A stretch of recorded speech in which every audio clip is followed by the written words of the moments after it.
Assalamualaikum warahmatullahi wabarakatuh.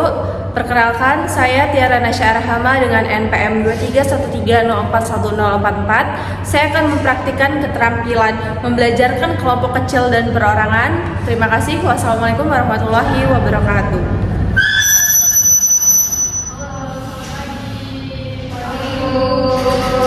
Semangat ya, masih pagi ya. Iya, Ibu.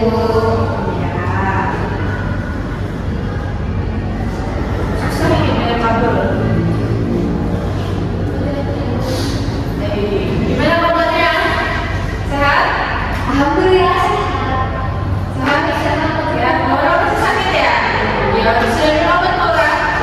Sudah, nanti kalau nggak kuat 2 minggu ya baru UKS atau pulang. Jadi, sebelum kita memulai pembelajaran kita pada pagi hari ini, baiknya kita mulai dengan berdoa dulu untuk ketua kelas. Boleh pimpin doa? sebelum kita memulai pembelajaran hari ini, mari kita berdoa menurut agama dan kepercayaan masing-masing. Berdoa doa.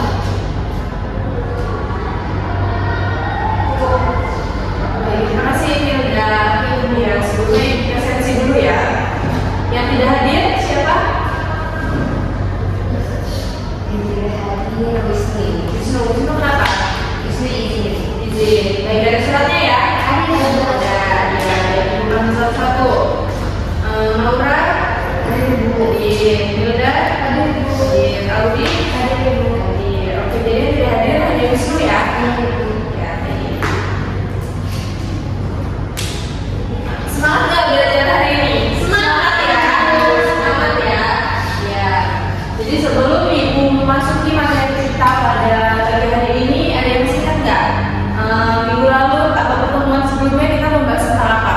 Menulis puisi berdasarkan cerpen Ibu. Ya, menulis puisi berdasarkan cerpen. Jadi kalian sudah membuat cerpen dan mengubahnya menjadi puisi. Nah, pertanyaan Ibu, apakah semua cerpen itu bisa diadaptasi menjadi puisi?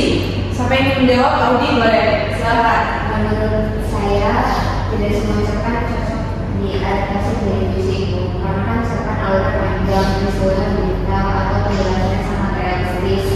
Hal ini tuh sulit diubah menjadi puisi karena puisi menuntut pengedepanan makna, pengembangan bahasa, dan dimodifikasi, didominasi emosi atau pencitraan itu. Ya, jadi tidak semua cerpen itu dapat diadaptasi atau diubah menjadi puisi.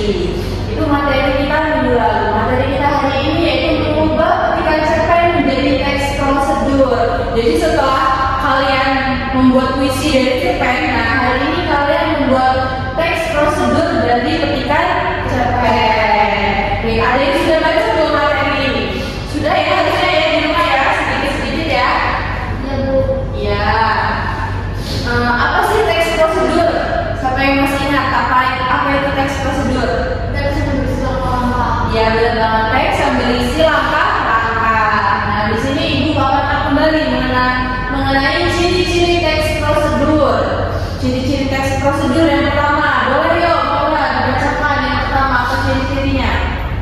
Menggunakan kalimat perintah seperti gunakan partikel wa, akhiran i, akhiran kan. Contohnya, cucilah tangan sebelum makan, kurangi pemborosan air, gunakan sabun ketika mencuci tangan. Ya, itu tadi ciri-ciri teks prosedur yang pertama. Kemudian ciri-ciri yang kedua, itu adalah menggunakan kalimat larangan seperti jangan, tidak, itu ya. Itu merupakan ciri dari teks prosedur. Contohnya itu seperti jangan lupa tutup pintu dan jendela. Kemudian tidak dianjurkan meninggalkan sampah di tempat cuci tangan. Kemudian yang ketiga itu menggunakan kalimat ajakan atau saran. Contohnya sebaliknya, seharusnya, mestinya, agar, atau supaya. Contohnya adalah sebaiknya lap tangan kamu setelah dicuci. Ya, ada yang ditanyakan dari ciri-ciri teks prosedur? Cukup jelas? Cukup ya? Baik, selanjutnya ada pengertian dari fungsi teks prosedur. Tadi sudah Hilda jawab, apa itu teks prosedur? Teks prosedur adalah teks yang berisi langkah-langkah. Ya, benar. Jadi, teks prosedur itu teks yang berisi langkah-langkah untuk melakukan sesuatu. Jadi, jika kalian tidak tahu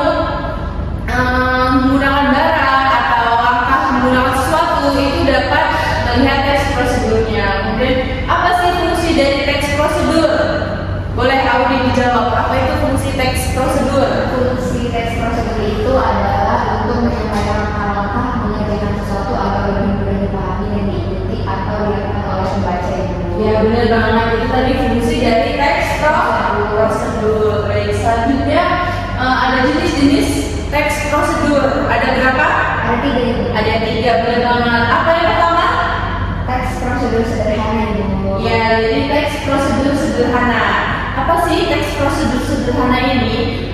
Teks ini itu berisi tahapan atau material yang tidak terlalu banyak.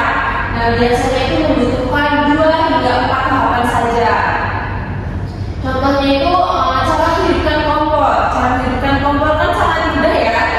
Jadi itu termasuk ke dalam teks prosedur sederhana. Kemudian yang kedua ada teks prosedur protokol. Ini berisi tahapan yang bisa dilakukan dengan fleksibel. Nah, artinya itu tujuan teks tetap tercapai meskipun pembaca tidak melakukan langkah-langkah secara berurutan. Contohnya, Cara memasak mie instan. ya cara memasak mie instan. Jadi cara memasak mie instan itu tidak harus mengikuti teks prosedurnya, karena setiap orang dalam memasak mie instan itu berbeda. Kemudian yang ketiga ada teks prosedur kompleks.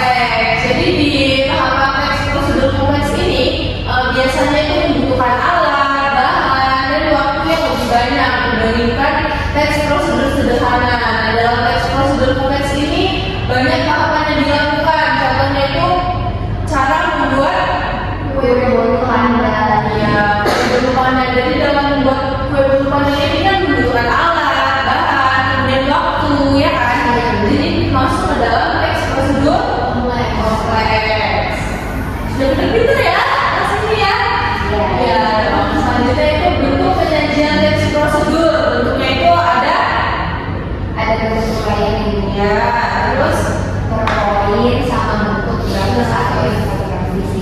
udah pernah ya membuat teks prosedur ya? Sudah Ibu. Sudah, ibu yang ngajarin kan kemarin. Iya Ibu. Ya, selanjutnya itu jika kalian sudah mengerti semua materi tentang teks prosedur, maka ibu akan memberikan kalian teks cerpen yang kalian adaptasi untuk menjadi teks prosedur. Baik, teks cerpennya ada di halaman 77. Nanti dilihat ya. Itu tentang tabu. Nanti saja dibacanya. Jelaskan tugasnya dulu ya. Jadi tugasnya ubahlah cerita dengan judul tabu menjadi teks prosedur. Dengan cerpen tersebut kalian ubah menjadi teks prosedur. Kemudian kalian tentukan jenisnya, tentukan bentuknya, dan tulis kalimat perintah, larangan, dan ajakan. Kalian kerjakan di buku tulis, kerjakan di rumah, tidak apa-apa. Pertemuan selanjutnya dikumpul ya. Ya, jelas tugasnya? Jelas. Di bukunya ditandai teks tabunya ya, biar tidak lupa di rumah ya. Ya.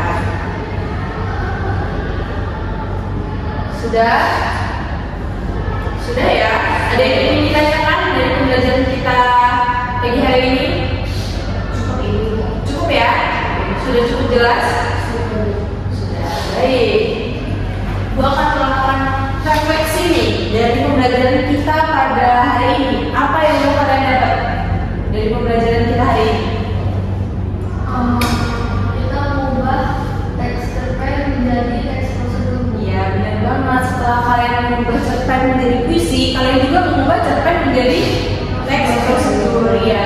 Jadi cerpen yang bisa diubah ke dalam teks prosedur itu biasanya di dalam teks cerpen itu terdapat langkah-langkah yang dijabarkan, bukan dinomorkan. Jadi kan kalau di teks prosedur kan pasti langkah pertama, langkah kedua gitu kan, pakai nomor kan. Tapi kalau di cerpen itu lebih ke dideskripsiin atau dijelaskan secara deskripsi ya, seperti itu ya. Ya baik.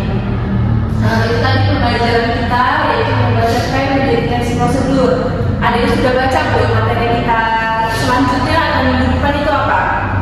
Mendapatkan informasi dari teks prosedur. Benar banget, sudah baca semua berarti ya, yang kompak lo jawabnya bertiga ya. Iya, udah baca ya. Jadi itu materi kita minggu depan. Ibu harap kalian membaca sedikit saja materinya supaya seperti hari ini kalian sangat aktif, sangat mengerti, jadi ibu juga menjelaskannya enak. Ya, ya baik. Sekian ya pembelajaran kita hari ini.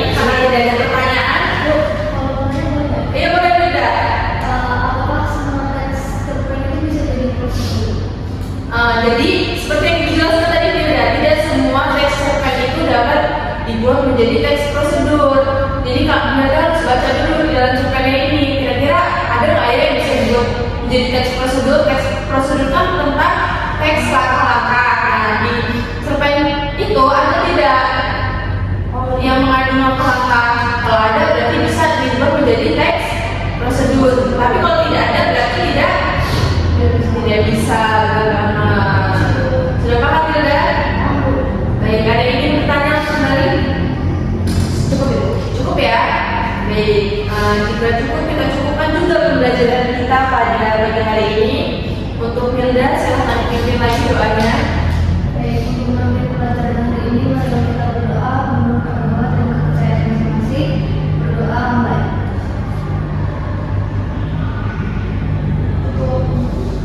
Baik, terima kasih Hilda. Baik, cukup ya pelajaran kita. Masih semangat ya? Masih Ibu. Habis ini pembelajaran apa? English sama Wow, seru ya sepertinya. Yang lebih tutup ya. Terima kasih. Wassalamualaikum warahmatullahi wabarakatuh. Waalaikumsalam warahmatullahi wabarakatuh. Terima kasih. Semangat.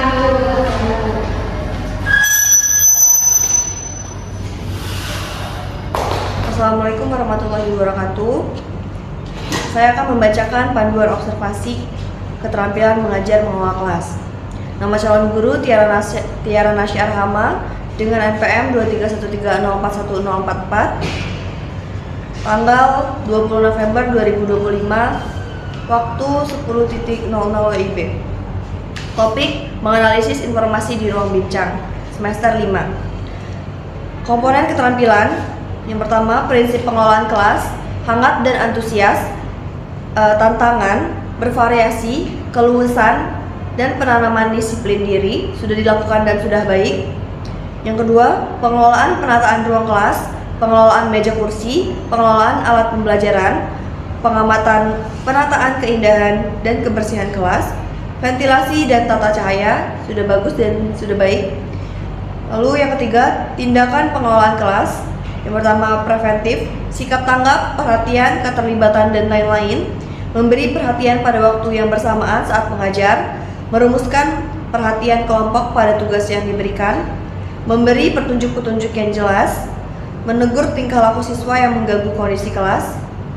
Lalu ada represif, perubahan tingkah laku, menimbulkan dan memecahkan tingkah laku yang terdapat masalah, sudah dilakukan dan sudah baik.